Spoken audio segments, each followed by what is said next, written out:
여러분 안녕하십니까? 자, 프레스룸 라이브의 구경호입니다. 자, 7월 23일 화요일.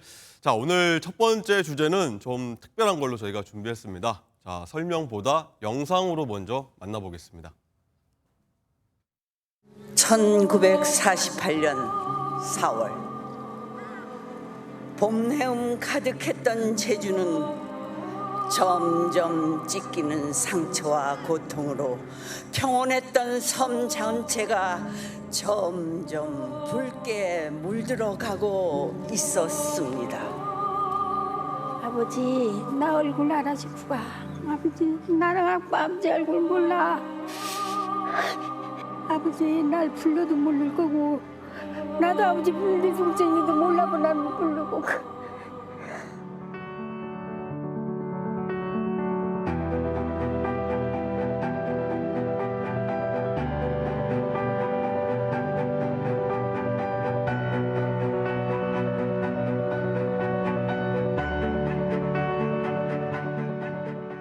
아버지, 이거 아버지 담수가.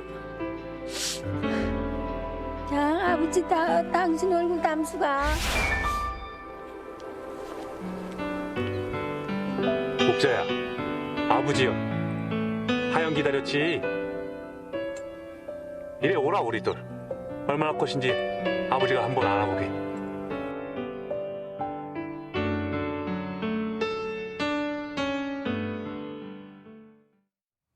네, 어떻게 보셨습니까? 자, 지난 4월입니다. 제주 4.3 사건 희생자인 김옥자 할머니의 부친과의 만남이 무려 76년 만에 바로 이 AI를 통해서 가능했다고 합니다. 자, AI 산업이 발달하면서 앞서 보신 영상 복원은 물론이고요. 자, 이 사진처럼 과거 오래된 사진 한 장도 영상으로 보관을 할 수가 있다고 합니다. 관련 내용, 자, 생성형 AI 관련 국내 최고 전문가입니다. 김덕진 IT 커뮤니케이션 연구소장과 함께 얘기 나눠보도록 하겠습니다. 안녕하십니까? 네, 안녕하세요. 반갑습니다. 김덕진입니다. 자, 저 앞서 영상 네. 봤는데 굉장히 뭉클합니다. 그러니까요. 그 말씀 주신 것처럼 이 AI 기술이 어디까지 할 수 있는가 했을 때 우리에게 좀 놀라움을 주는 부분인 것 같아요. 예. 근데 실은 말씀드리고 싶은 게 저기서 들어간 기술들이요.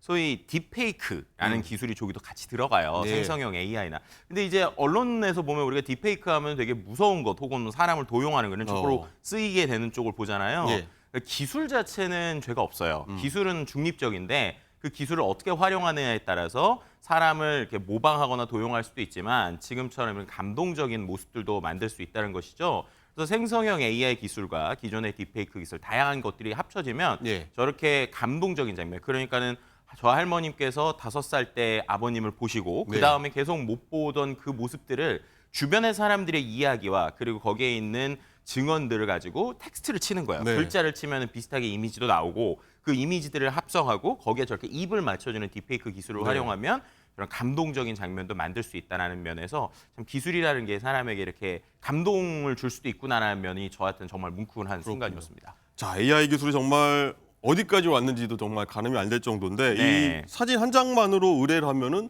또 영상으로 만들 수 있다. 요새는 그렇다 네. 하더라고요. 예, 맞습니다. 실제로 이 생성형 AI 기술이 어디까지 좀 진화했느냐? 일단은 가장 많이 쓰는 것 중에 하나가 저화질. 뭐 예를 들면은 화질이 좀 떨어지는 것들 네. 있잖아요. 그런 것들을 업스케일링해서 고화질로 만드는 이런 네. 쪽도 가능하고요. 혹은 이제 말씀해 주신 대로 사진 한 장을 딱 넣게 되면 사람들의 얼굴을 인식해 가지고요. 그 얼굴이 움직이게 하거나 입 모양을 하게 하기도 합니다. 또 이제 최근에는 심지어 이제 중국에 나오는 오픈 소스 기술 좀 복잡하긴 한데 네. 활용하면 사진 안에 있는 두 인물이 서로가 허그하는 뭐 이런 정도까지 가능도 한데요. 복잡한 프로그램이 아니더라도 사람들의 입 모양을 움직이거나 표정을 변화시키는 수준은 지금도 뚝딱 가능하다. 뭐 이렇게 말씀드릴 수 있을 것 같아요. 그렇군요. 자, 이거 제가 처음에 서두에 보여준 사진인데 네. 저희 어머니, 아버님 70년대 결혼한 사진이거든요. 네. 네. 보이실지 모르겠는데 네. 이 사진 사실 어제 미리 드렸는데 네. 이것도 그러면 뭐 움직임이 가능하다는 건가요? 네, 뭐 실제로 저한테 뭐 제작진분들이 많이 사진 주셔서 실은 앵커님의 네. 그런 건지도 몰랐는데요. 네. 예를 들면 이미지를 넣게 되면 이미지를 넣고 이 소프트웨어 프로그램들이 여러 가지가 있습니다. 저기 나오네요. 네, 저기 보시면 눈이 저렇게 깜빡깜빡으로 약간 미소 짓고 네, 있고 저희 그죠? 아버님, 어머님이 웃고 어머님이 계시네요. 미소 짓고 있는 모습을 보이는데요. 저렇게 특정 서비스에 입력을 하면 이렇게 고화질로 만들기도 하고요. 또 저런 흑백 사진이 있을 수 있잖아요. 지금 컬러로 바뀐 거 보이시죠? 저게 어떻게 한 거냐면 AI가 아주 그 색깔들을 찾아가지고 자동으로 컬러를 넣어준 거예요. 네. 그러니까 흑백 사진을 컬러로 만들고 컬러 만든 거를 고화질로 만든 거나 저기 보시는 것처럼 아이가 웃고 있는. 그러니까 저 우리의 추억들을 좀 되뇌일 수도 있는데 저런 것들 그냥 서비스에 넣으면 뚝딱하고 만들어진다 이렇게 말씀드릴 수 있을 것 같습니다. 야, 저희 아버님이 사실 네. 돌아가셨는데 저 모습 보니까 굉장히 좀 울컥하기도 하네요. 예. 네.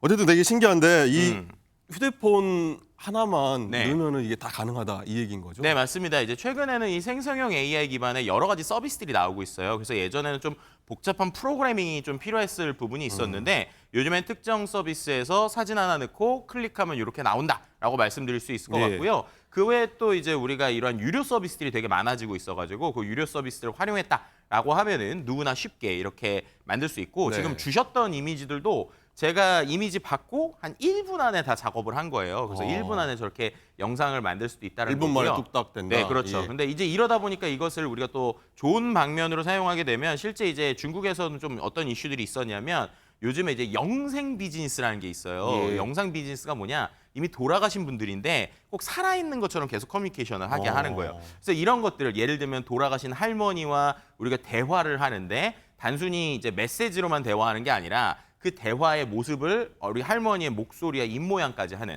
이런 서비스도 있고요. 또 반대로 이런 서비스도 있습니다.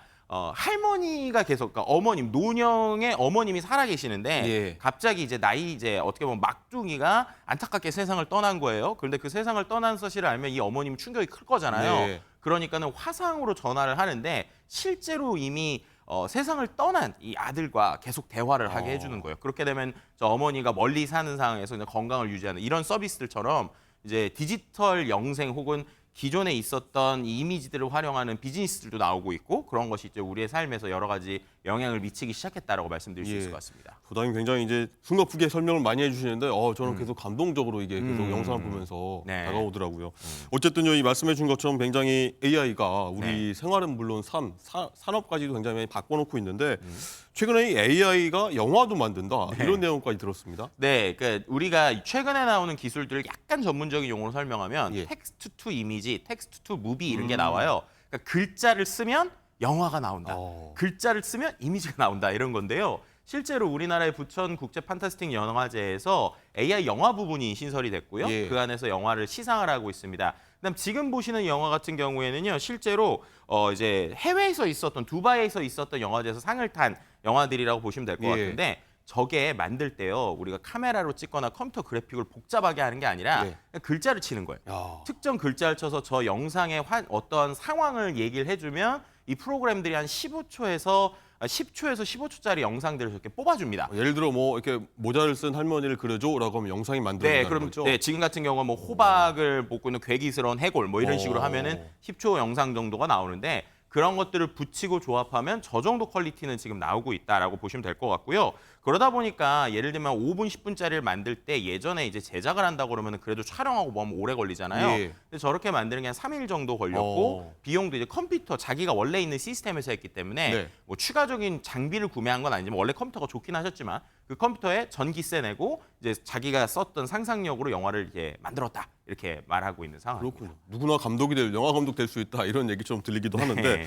근데 소장님 최근에 7월에 있었던 국내 최초 인공지능 영화 컨퍼런스에 참여했다 이렇게 네. 들었는데 AI 영화 산업의 미래는 어떻게 전망하십니까? 방금 앵커께서 누구나 영화 감독이 될 수 있을 것 같다는 말씀을 예. 해주셨잖아요. 실은 이 행사를 저희가 같이 준비를 했는데 그때가 뭐였냐면 일반인들이 영화를 만들 수 있을까라는 걸 시도를 한 거예요. 예. 그래서 인공지능 영화 컨퍼런스를 했는데 실제로 많은 분들이 한 6개월 동안 자기 생각을 갖고 뭐 이제 프롬프트를 쓰고 내용을 만들었거든요. 예. 근데 결론은 그때는 뭐였냐면 아직은 조금 어렵다였어요. 왜 어려웠느냐?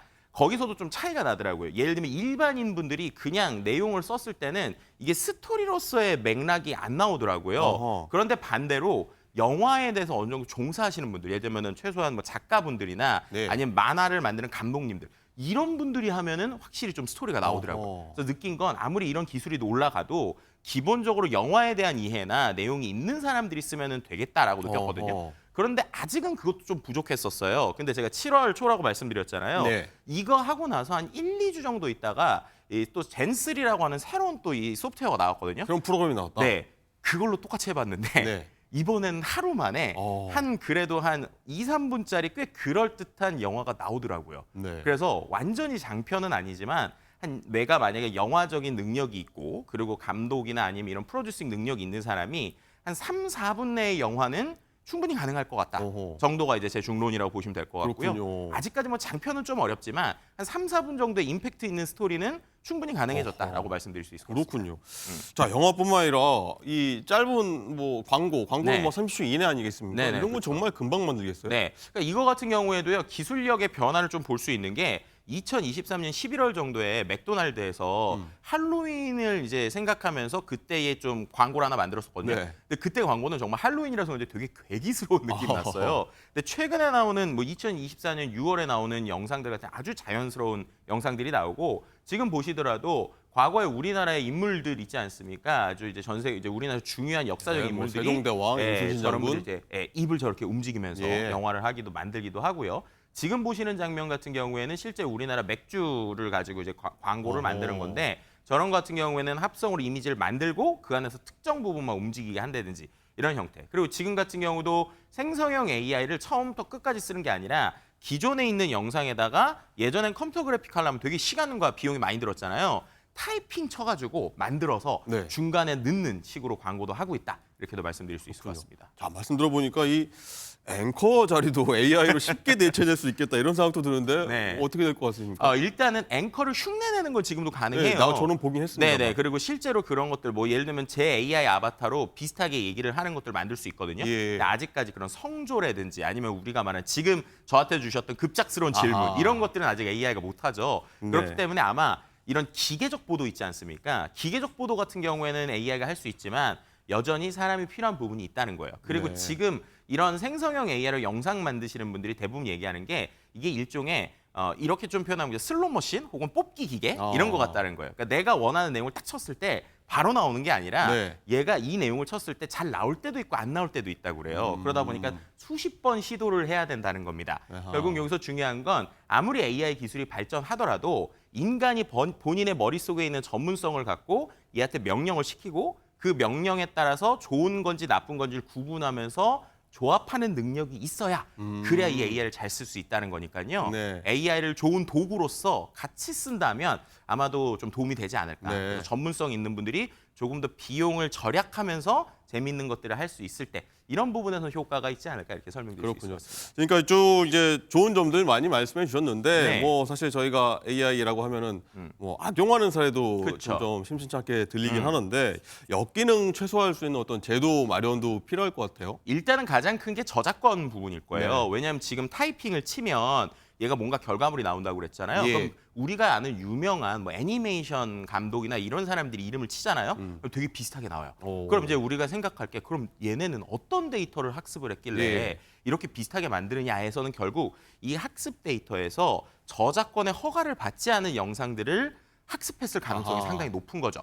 그래서 이 안에서 지금 구글 이제 그 오픈 AI가 원래 내려고 하던 소라라고 하는 솔루션이 있는데 예. 이게 아직 정확하게 안 나오고 있거든요. 왜 안 나오느냐 할 때 뒤에서 얘기하기에는 이게 유튜브 데이터를 많이 학습한 것으로 추정이 돼요. 추정이 된다. 네, 그럼 이제 그 안에서 구글과 이제 논의가 돼야겠죠. 유튜브는 구글 거니까. 근데 오픈 AI는 다른 회사잖아요.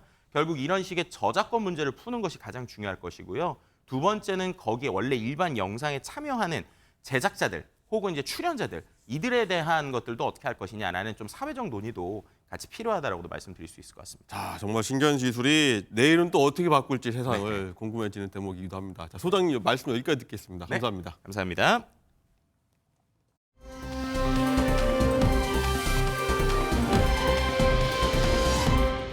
네, 관련 내용 장가의 기자, 장 기자랑 들여다보기로 하겠습니다. 자, 장 기자, 일단 바이든이 사퇴하자 어제 민주당에 700억 원의 기부금이 쏟아졌다 이렇게 하는데 어쨌든 해리스에 대한 기대감이 반영됐을 거다라고 생각이 드는데 근데 오바마는 왜 아직 해리스 지지를 안 하는 겁니까? 우선 이 외신에 따르면요, 네. 이 공화당 측에서는 오바마 전 대통령이 침묵하고 있는 데 대해서 이 해리스 부통령에 대한 거부감을 드러낸 것이 아니냐 이렇게 보고 있는데 오바마 전 대통령 측은 이 교체 후보로 별도 정치인을 마음에 두고 있는 건 아니다라고 했습니다. 네. 또 당내 계파 이해관계에 초연한 공정한 원로의 모습을 보이기 위해서라는 건데 또 이런 시각도 있습니다. 오바마 전 대통령이 지난 2016년 경선 때 이 바이든 후보 출마를 만류하고 힐러리 클린턴 후보를 지원을 했었거든요. 네. 결국 이때 트럼프가 대통령이 됐었죠. 그거에 대해서 이 바이든 대통령은 자신의 자서전에서도 좀 서운한 감정을 드러낸 바 있는데 또 2020년에도 오바마가 바이든 대통령의 이 대선 출마를 만류를 했었는데 처음에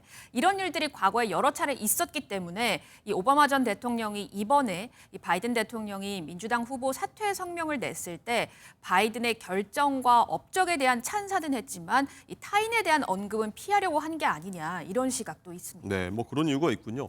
어쨌든 이 공개 지명을 받은 만큼 뭐 바이든 대체 1순위로는 해리스 부통령이 일단 유리한 상황인 것 같긴 한데 일각에서 뭐 미니 경선이라도 좀 치러야 되는 거 아니냐 이런 얘기도 현지에서 나오고 있더라고요. 네, 우선 오늘 들어온 소식을 좀 말씀을 드리자면 이 미국 민주당원의 10명 중 8명이 해리스 부통령의 대선 후보 승계를 지지하는 것으로 드러났습니다.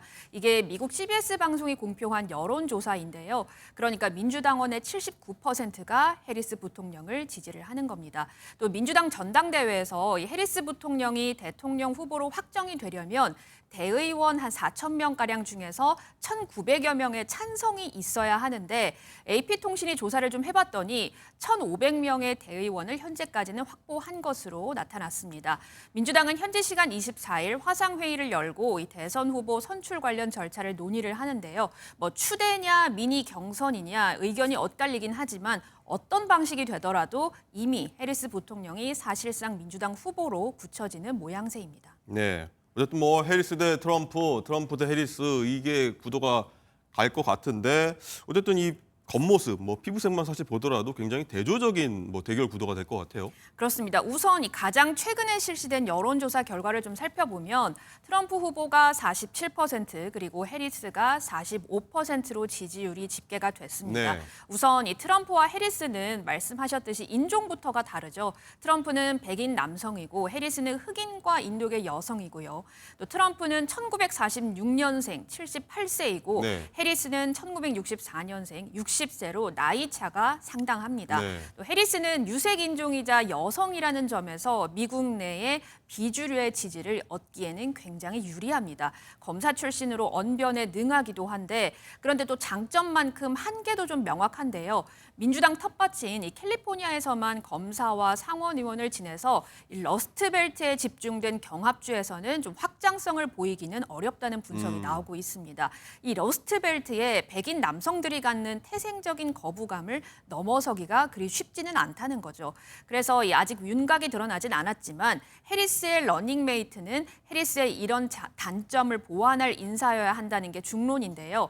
40대 흑인이었던 오바마가 노련함이나 이 연륜 등을 보완하기 위해서 바이든을 부통령으로 지명을 했었고 네. 또 백인 노장인 바이든이 유색인종, 또 여성을 끌어안기 위해서 해리스를 또 부통령으로 지목을 했듯이 해리스도 경합주의 이 지지 기반이 있는 백인 남성을 부통령으로 선택해야 한다는 의견이 많습니다. 그렇군요. 어쨌든 이 해리스가 뭐 언변도 굉장히 뛰어나서 여자 오바마라고도 현지에서는 불린다고 하는데 우리나라와도 인연이 있다는데 어떤 인연입니까? 네, 우선 2022년 9월에요. 이 한국을 방문해서 윤석열 대통령을 접견을 했는데 아베 신조 전 일본 총리 국장 참석차 일본을 찾은 데 이어서 한국을 방문을 했던 겁니다.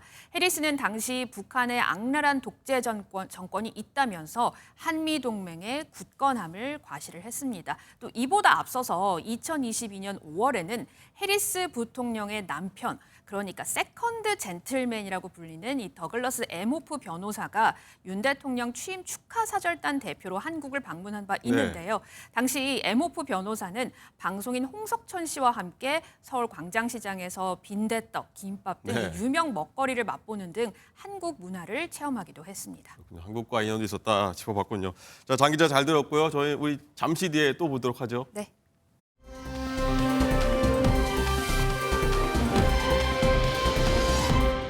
네, 그럼 관련 내용 정치 전문가들과 함께 얘기 나눠보도록 하겠습니다. 안녕하십니까? 어서 오십시오.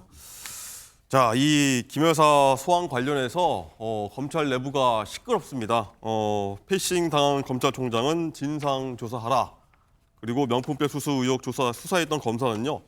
열심히 했더니 화가 나고 회의감 든다며 사표를 냈다고 합니다. 자, 이종훈 실장님, 네네. 이거 어떻게 바라봐야 됩니까? 일단 이원석 검찰총장이 스타일이 좀 그렇다고 합니다. 원래부터 그렇다는 거는 예, 굉장히 원칙적이래요. 아, 원칙주의자다. 그러니까 평생을 그렇게 살았다는 예. 겁니다. 일주택자고 그다음에 절대 무슨 골프 회원권도 어. 없고 콘도 회원권도 없고 그렇게 살고요. 또 자신 그러니까 부하 그 검사들한테도 그것을 꼭 지켜라. 네. 뭐 첫 번째 겸손, 청렴 이런 걸 늘 이야기하고 또 가장 싫어하는 게 제 식구 감싸기. 뭐 이런 것들 굉장히 싫어한다고 예. 합니다. 그러니까 이원석 검찰총장이 김건희 여사와 관련돼서 그러니까 대통령에게 이런 부분 그러니까 가장 가까운 사람이라도 이렇게 좀 더 공정하게 보여야 된다. 이런 것들을 강조하기 위해서 원칙적으로 하라 이걸 강조를 했고 이런 와중에 사실은 이원석 검찰총장의 이 스타일은 알겠지만 네. 그럼에도 불구하고 지나친 거 아니냐라는 것이 이제 검찰 측 그러니까 중앙지검 측 어쨌든 느낌인 것 같아요. 대통령실과도 연결된 문제니까. 예, 아니 그러니까 이거죠. 원칙은 사실 검찰총장의 원칙이지 이게 네. 명문화된 게 아니다. 그러니까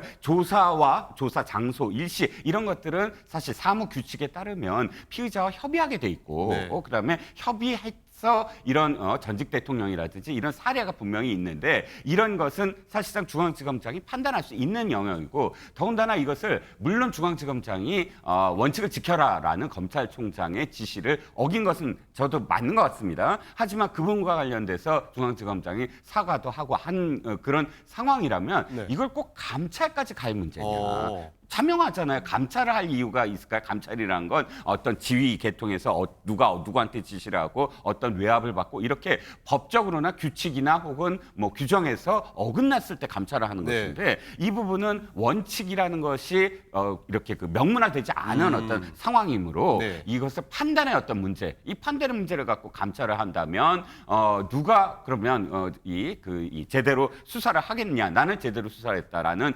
검사의 반발이 그래서 나오고 있는. 검사들의 반발. 예.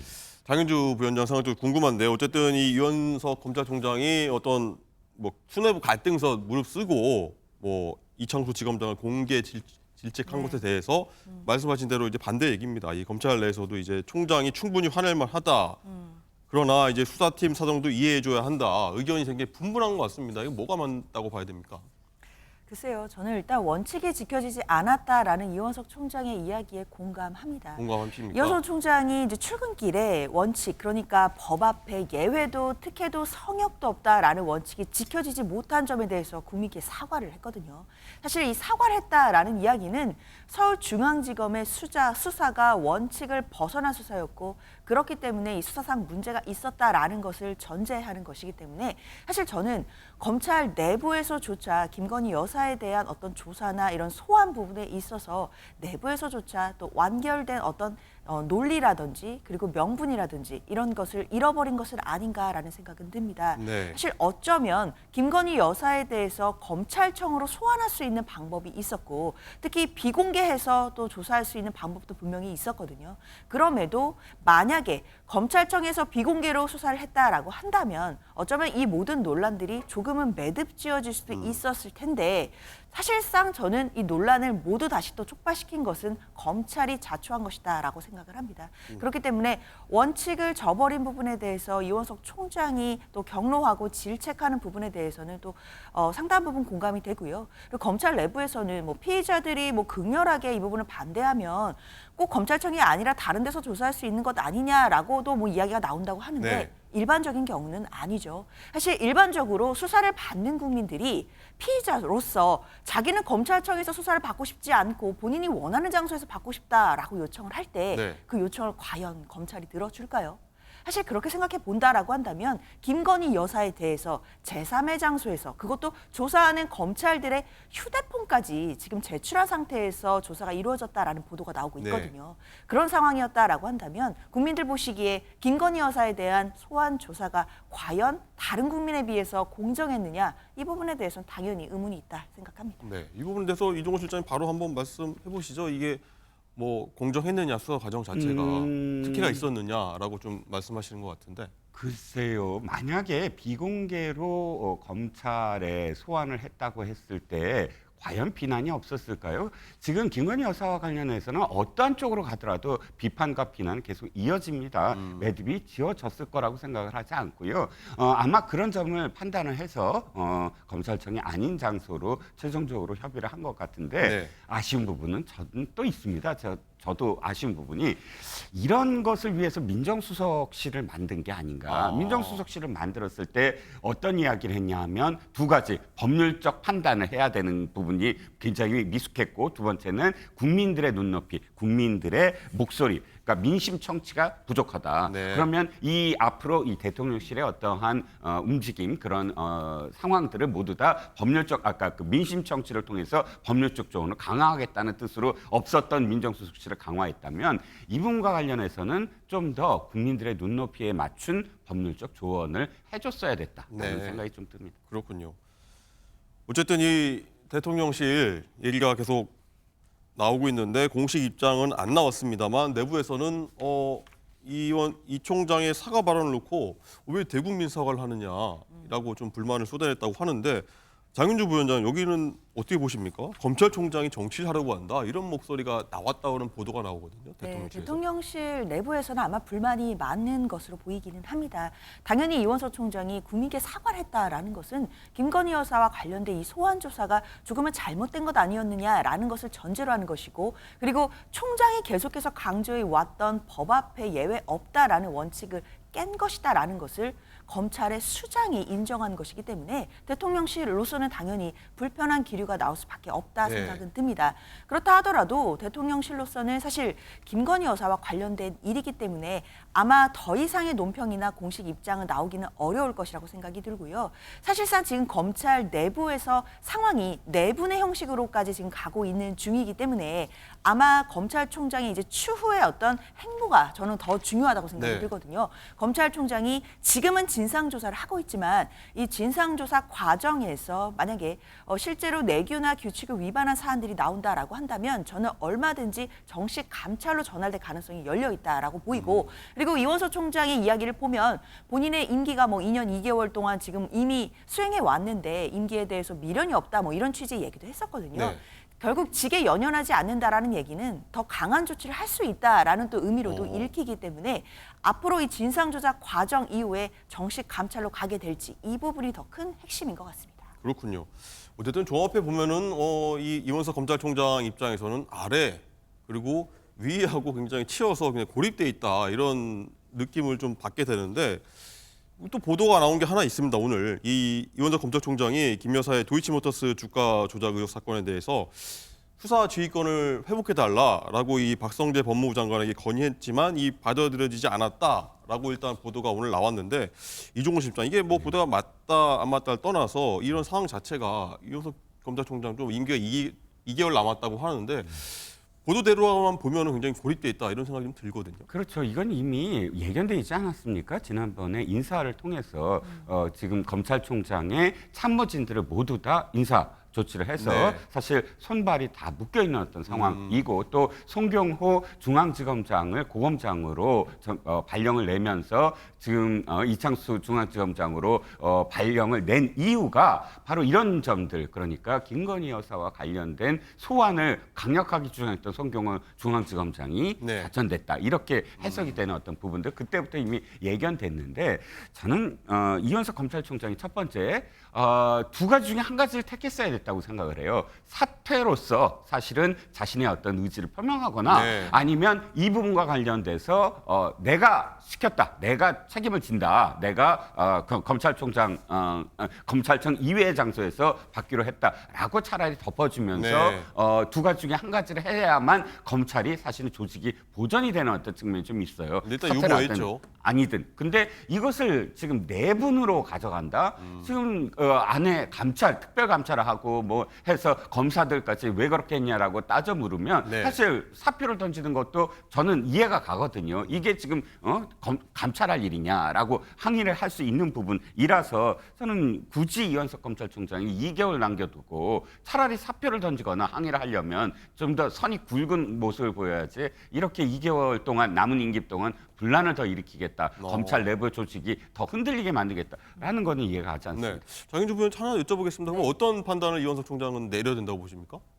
글쎄요, 이현성 총장이 아마 고심하고 있을 것으로 보이는데요. 저는 아무 조치 없이 바로 사퇴할 것 같지는 않습니다. 결국에는 본인의 잘못 때문에 총장이 패싱된 것이 아니라 결국 이 모든 것이 본인은 원칙을 지키려고 하였으나 그 과정에서 지키지 못한 부분, 이 부분을 지금 조사하겠다라는 것이거든요. 그렇다면 진상 조사를 한번 해보고 감찰 가능성까지도 아마 고민해본 후에 본인의 거취에 대해서도 고민해보지 않을까 그렇게 생각이 됩니다. 네, 이원석 검찰총장이 또 어떤 결정을 내리고 또 이후에 또 어떤 행보로 이어갈지도 흥미로운 대목인 것 같습니다.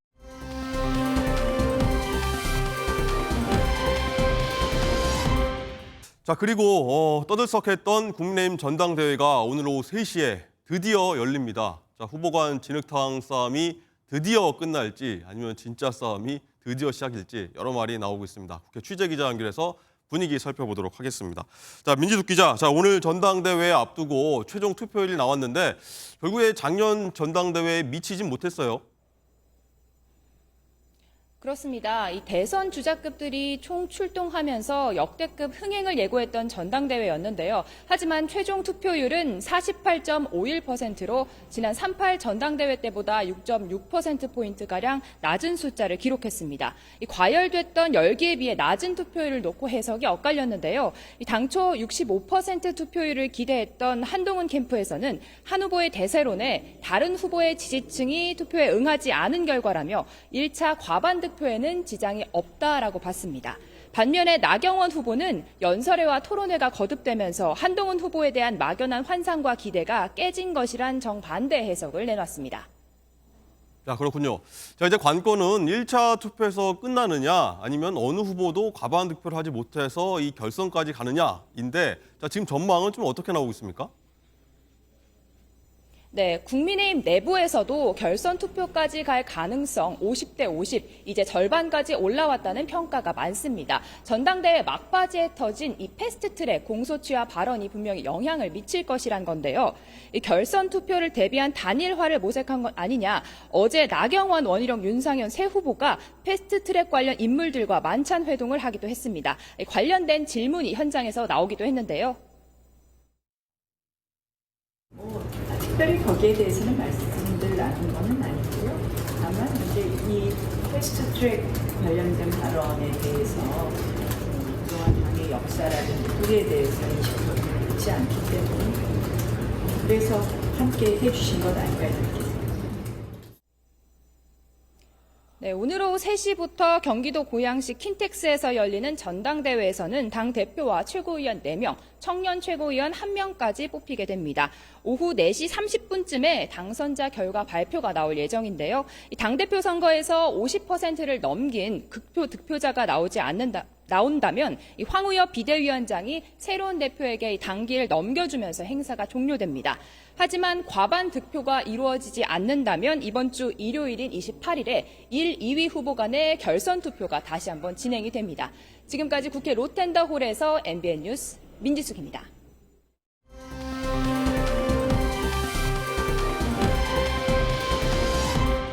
네, 관련 대담으로 이어가겠는데 이종훈 실장이 그리고 네네. 장윤주 부위원 하나씩 다 여쭤보겠습니다. 똑같이.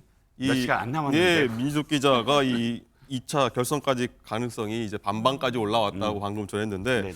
결선까지 갈 것 같으십니까? 글쎄요. 그런데 전반적으로 저는 이제 여론조사의 흐름을 지금까지 보면 예. 전당대회 전의 여론조사와 지금 전당대회가 전당대회 과정 속에서 한 5차 TV 토론과 그다음에 전국 유세가 있지 않았습니까? 네. 그런데 그때마다 사실 채점표거든요. TV 토론 이후에 여론조사 하잖아요. 예. 그러면 TV 토론의 결과가 여론조사로 점수가 나오는 것인데 점수가 변동이 거의 없었어요, 지금까지. 물론 마지막에 이제 패스트트랙이 마지막 변수이기는 하나 전체적으로 투표율은 낮아졌지만 그러나 지금 가장 핵심이 지난번 전대에서는 조직표가 전부 다 후보한테 갔어요. 네. 그런데 이번에 조직표는 조금 갈려요. 보면 원희룡 후보가 완전히 조직표를 흡수해 버린다, 원사이드하게, 혹은 나경원 후보가 원사이드하게 한다가 아니라 갈려 있는 상황이거든요. 나눠져 있다. 나눠져 있다. 이쪽은 수도권에 좀 강하고 이쪽은 영남권에 강하고, 이러다 보니까 조직표가 한쪽으로 쏠림 현상이 안 일어난다면 네. 지금까지의 흐름을 그대로 유지해서 아마 1차에 끝나지 않을까 싶습니다. 1차요? 네. 2차에 끝난다. 네네.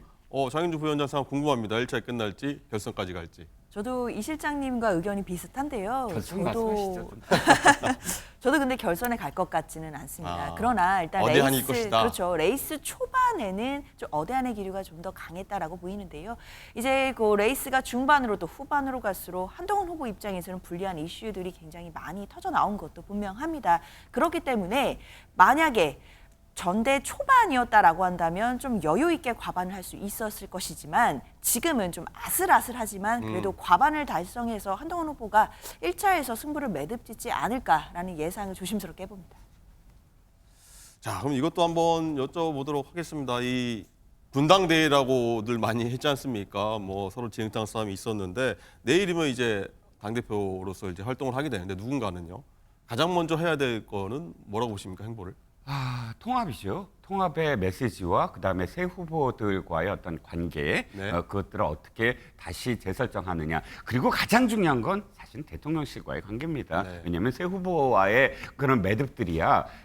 솔직히 말씀드리면 과 선배 아닙니까? 두 사람은 과 선배고, 한 사람은 한동훈 후보가 만약에 된다고 한다면, 가정을 했을 때 두 사람은 서울대 법대 선배고, 네. 한 사람은 법대는 아니지만 서울대 선배입니다. 그러다 보니까 그 관계야 언제든지 또 설정이 가능하겠지만, 가장 중요한 건 대통령실이 어떠한 스탠스를 취하느냐, 즉 새로운 어떤 당대표를 인정을 하고 함께 당정 관계를 새롭게 한번 해보겠다라는 마음을 먹느냐, 아니면 그래도 대통령이 주도를 하는데 말이야, 말을 안 듣으면 안 됐지 하는 네. 그런 관계로 가느냐에 따라서 좀 달라지지 않을까요? 네, 장윤주 부위원장님, 어쨌든 이 여권 분열 굉장히 후유증이 심할 거라고 하는데, 네. 당대표 되는 분 내일 아침 뭘부터 해야 될까요? 당연히 뭐 단합이 가장 중요하겠지만요. 사실 전당대회 그 전 과정을 지켜보신 분들의 다 생각이 비슷하신데, 과연 국민의힘이 정말 화학적으로 단합하고 결합할 수 있을 것인가에서는 저는 좀 의문이 듭니다. 지금 여러 가지 폭로들이 나왔거든요. 네. 야당 입장에서는 이 폭로에 대한 부분 단순히 정치적으로 공격하고 공세하고 거기서 끝날 것이 아니라 법적으로 또 범죄 혐의가 있는 것은 아닌지 들여다봐야 된다는 목소리 나오고 있습니다. 특히 한동훈 후보의 어떤 댓글팀, 뭐 여론 조성팀 이런 부분이라든지, 그리고 나경원 의원이 뭐 공소 취소를 부탁했다 이런 부분에 대해서는 단순히 정치적으로 또는 도의적으로 잘못됐다라는 것을 넘어서서 범죄 혐의 또는 범죄가 연루됐을 가능성이 분명히 존재하기 때문에요. 네. 이런 부분이 이제 야당에서 들여다볼 몫이다라고 생각이 들고, 아마 전당대회 이후에 전당대회 과정까지 정말 내일이 없는 것처럼 서로 폭로하고 비방하고 다퉜지만, 전당대회 이후에는 함께 미래를 말하는 국민의힘이 될 수 있을지, 이 부분은 좀 더 지켜봐야겠습니다. 네, 내일부터 이제 어떤 인물이, 당대표가 어떤 행보를 좀 이어갈지 관심이긴 합니다. 자, 두 분 말씀 여기까지 듣겠습니다.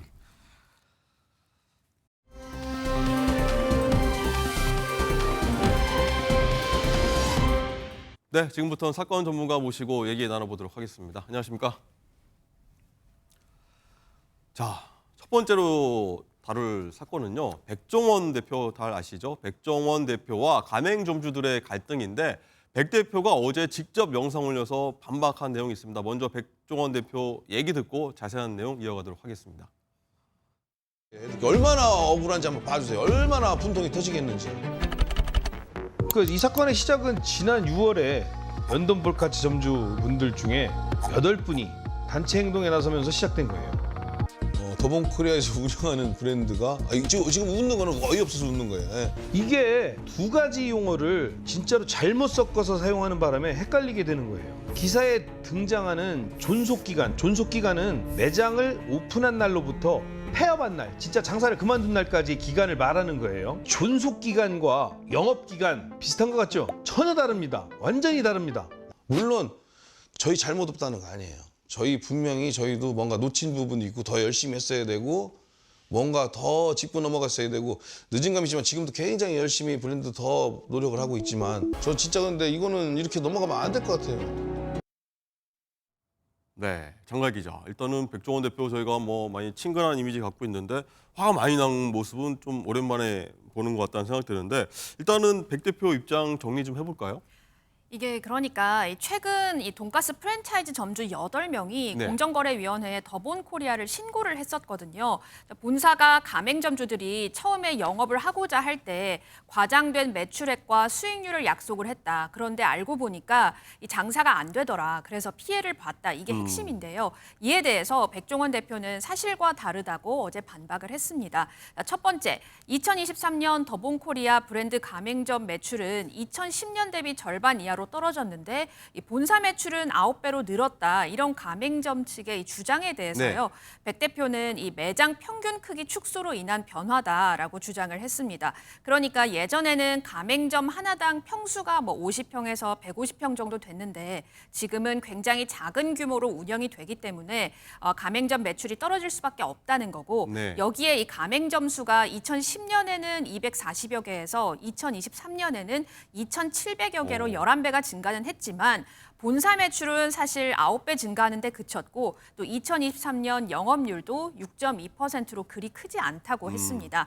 또 두 번째, 가맹점주 협의회는 이 더본코리아 브랜드 존속 기간이 3.1년으로 프랜차이즈 업계 평균 존속 기간인 7.7년의 이 절반 수준이다 이렇게 지적을 네. 했는데 이에 대해서도 이 존속 기간 그리고 영업 기간 이 용어를 혼돈해서 생긴 착각이라면서 사실과는 다르다고 했습니다. 그렇군요. 이건 변호사님, 어쨌든 네. 점주들이 이제 좀 주장하는 게 방금 얘기했듯이 뭐 영업 존속 기간이 좀 절반밖에 안 된다. 다른 뭐 매출에 비해서 업계에 비해서 이렇게 해명했는데 양측 입장이 좀 많이 다른 것 같습니다. 정리 좀 해주시죠. 맞습니다. 이 장 기자님이 지적해 주신 대로 크게 두 가지에서 좀 쟁점이 갈리는데요. 첫 번째는 존속 기간과 영업 기간을 혼동해서 쓴 언론 보도에 잘못이 있다고 지적했습니다. 전체 평균 프랜차이즈의 존속 기간이 7.7년이다 얘기했더니 존속 기간의 개념은 가게 오픈한 날로부터 폐업 신고할 때까지 그야말로 매장의 존속한 평균 이 전국에 있는 프랜차이즈 보통 매장이 7.7년을 존속한다는 거고 그에 반해서 더본코리아의 존속기간이 3.1년이라고 보도했는데 존속기간이 아니라 이 더본코리아의 브랜드는 영업기간이 3.1년이다. 예. 영업기간이라는 거는 폐업이 안 된 그야말로 매장 오픈일로부터 이 영업신고서를 이제 제출할 신고 당시까지의 영업기간을 영업기간이라 칭합니다. 예. 즉 아직 폐업하지 않았기 때문에 3.1년 이상을 계속해서 영업하고 있는 상태라는 의미다. 우리의 영업기간이 3.1년인 것을. 근데 예. 언론 보도에서는 평균 프랜차이즈 가맹점들의 이 평균 존속기간 7년과 더본코리아 브랜드의 존속기간이 마치 3년인 것처럼 단순 비교했는데 이거는 분명히 다른 개념이고 우리는 영업을 계속해서 하고 있다라는 점을 강조했던 겁니다. 그리고 이제 두 번째는 가맹점 매출이 이제 반토막 났다. 2010년도에 이 더본코리아 브랜드의 평균 한 매장당 평균 매출액에 비해서 2023년도에는 반토막 났다라는 취지로 언론 보도가 됐는데 이건 잘못됐다는 겁니다. 아까 장 기자님께서 지적해줬듯이 2010년도에는 이 백종원 대표가 런칭했던 브랜드들이 우리 흔히 생각하면 새마을 식당 이렇게 좀 큰 규모의 100평 이상의 대형 규모의 이 식당들이 많았는데요. 2020년대에 들어와서는 뭐 백다방이랄지 아니면 역전우동이랄지 작게는 10평 정도 또 크게는 한 30평 정도의 소규모 매장이 늘었기 때문에 당연히 2010년도엔 대형평 수니까 매출액이 매장당 클 수밖에 없죠. 네. 2020년도에 들어와서 정말 2,000개 이상의 브랜드가 생겼는데 대부분 소규모 매장이기 때문에 매출액을 단순 비교하는 건 안 되고 이걸 정당하게 비교하려면 평당 매출액이 줄었는지를 봐야 되는데 평당 환산해 보니까 2010년에는 평당 매출액 1,782만 원에서 2023년도에는 평당 2,350만 원으로 더 늘었다. 네. 그래서 언론 보도 내용은 틀렸고 수치 계산의 기준 자체가 잘못됐다라고 지적을 했습니다. 자, 계속 듣는데도 사실 이게 좀 복잡하기도 하고 뭐 그렇습니다. 장갈 기자, 일단은 가맹점주들이 계속 단체 행동에 나서고 있는데 뭐 앞으로 어떻게 하겠다는 겁니까? 우선 보면 쟁점부터 한번 짚어보죠. 우선 일단은 일부 가맹점주들이 백종원 씨가 이끌고 있는 이 더본코리아를 가맹사업법 등 위반 혐의로 공정위에 신고를 한 상태이고 양측의 입장이 매우 다르기 때문에 일단은 좀 추이를 지켜봐야 할 것 같습니다. 그렇군요. 어쨌든 이 변호사님이 이번 사안 어떻게 해결하느냐에 따라서 이 백종원 대표도 중요할 것 같아요. 이미지라는 게 있었지 않습니까? 근데 굉장히 좀 호감형이었는데 이번 문제 해결 잘 못하면 또 다르게 좀 이미지 훼손되지 않을까 하는 뭐 팬들도 있지 않습니까? 우려되는 것 같아요. 맞습니다. 이번 영상 저도 봤는데요. 네. 사실 백종원 대표가 이전에 다른 공영방송에도 나와서 이제 본인의 입장을 질문에 답하는 형태로 나오지 않았습니까? 네. 근데 굳이 이제 본인 개인 유튜브에 영상을 올린 이유는 제가 생각했을 땐 백종원 씨의 이미지 자체가 결국엔 더본코리아 브랜드의 이미지가 될 수 있고요. 그 더본코리아 이미지에 손상을 입을 경우에 프랜차이즈 가맹점주들한테 피해가 끼칠 수 있지 않습니까? 네. 그래서 이번 사안에서 마치 불공정한 이익을 취하는 듯한 이미지로 훼손될 경우에는 이 피해가 고스란히 가맹점주에게도 갈 수 있기 때문에 이 부분을 우려해서 백종원 대표가 자신의 유튜브를 통해서 언론 보도 내용 중에 억울한 점, 또 사실과 다른 점을 정확하게 지적한 것이 아닌가 싶습니다. 그렇군요. 장관 기자, 어쨌든 이 사태는 계속 쭉 지켜봐 보도록 하고 이 누리꾼들은 뭐 백 대표에 대해서 어떤 좀 생각을 갖고 있는지도 궁금하거든요. 어제 백종원 대표가 자신의 해명 영상을 공개한 이후에요. 이 유튜브 구독자가 10,000명이 증가를 했고요. 또 조회수도 320만 뷰를 넘어섰습니다. 누리꾼들은 왜 이 돈가스 가맹점주들 중에서 다른 가맹점주들은 가만히 있는데 왜 이 8명의 가맹점주들만 피해를 보상해 달라고 하는지 의심이 든다. 또 백종원님은 건들지 말자. 또 주변에 잘못 알고 있던 사람들에게도 좀 알려야겠어요라는 말이 나왔고요. 또 가맹점주들이 피해를 보고 있다고 생각을 했는데 백종원 씨의 이 해명 영상을 보니까 역시 말은 쌍방의 말을 다 들어봐야 한다라면서 좀 추이를 한번 지켜보자라는 의견들이 많았습니다. 예, 저희도 한번 추이를 지켜보도록 하겠습니다.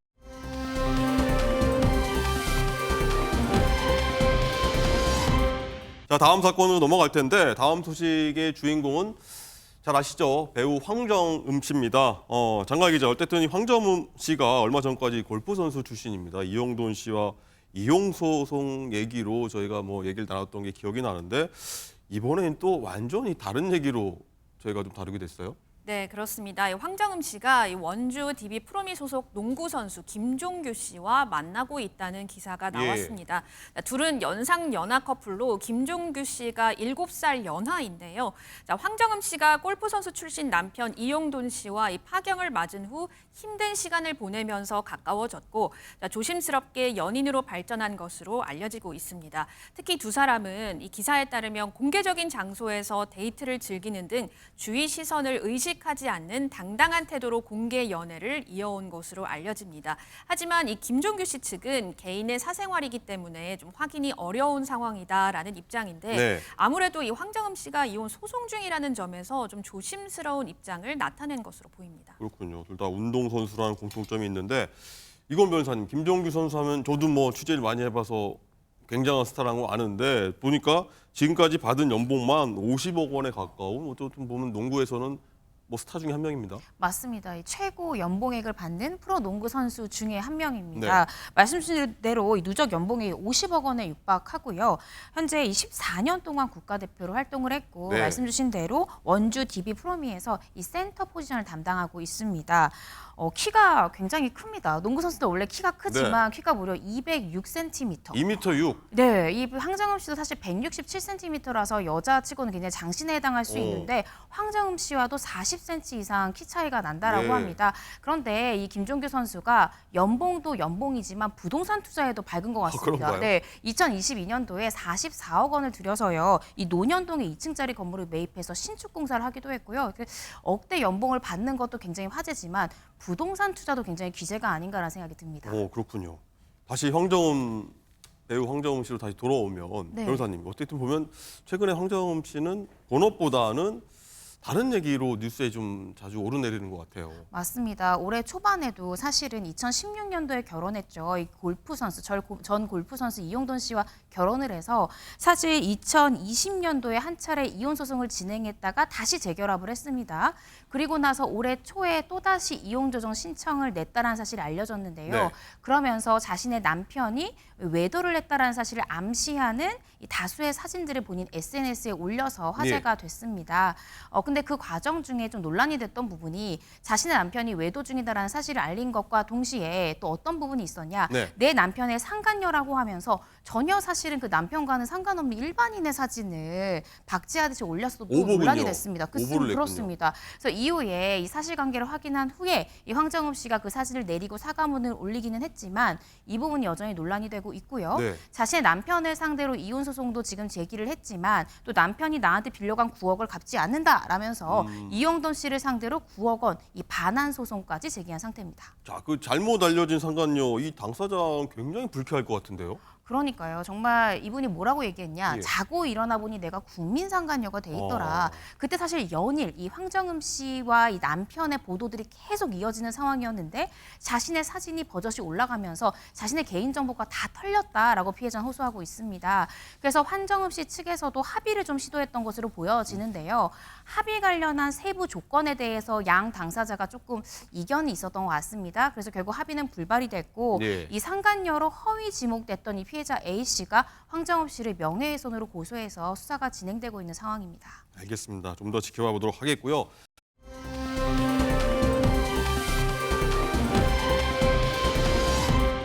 라이브픽입니다. 아침 이슬의 원작자이자 90년대 소극장의 상징, 학전을 30여 년간 운영해온 김민기 씨가 지난 21일 별세했습니다.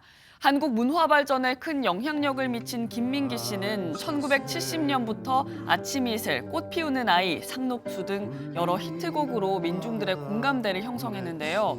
운동가요의 상징처럼 각종 시위와 집회에서 불리기도 했습니다.